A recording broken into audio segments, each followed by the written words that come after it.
Kui soovite oma ettevõtte kontole lisada firma logo, siis tuleb teil talitada järgmiselt. Liikudes kursoriga portfoolio nupu peale ja seda vajutades, avaneb teile portfooliosse albumite lisamise link. Nupu lisaprojekt kaudu avaneb teile albumi lisamine.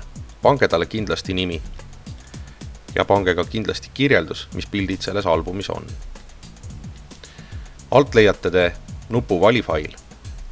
Klikkides sinna peale avaneb teie arvutis albumite jaoks lisamise aken, kus te leiate failid. Klikkides mõnele failile, kas 2 korda või vajutades pärast esimest klikki nuppu Open.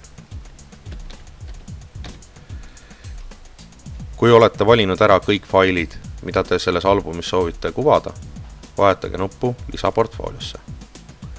Peale portfooliosse lisamist avanevad teile albumid, mida te olete koostanud. Vajutades albumi nime peale, avaneb konkreetne album.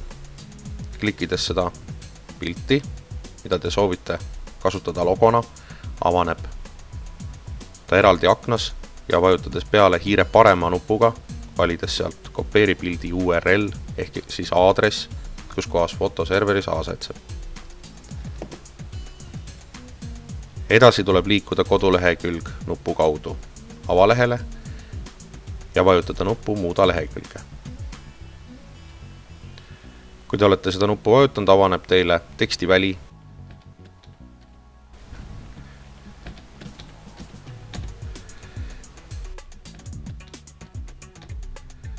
Foto lisamiseks vajutage nuppu Pilt. Avaneb pildi abiaken, kuhu te saate lisada selle aadressi, vajutades hiire paremat klahvi ja kleebi või paste. Nüüd on jäänud siia aadress ja vajutades OK, ilmub pilt logo teie firmast sinna lehele. Peale nupu salvesta lehekülg vajutamist ongi teie logo edukalt pandud koduleheküljele.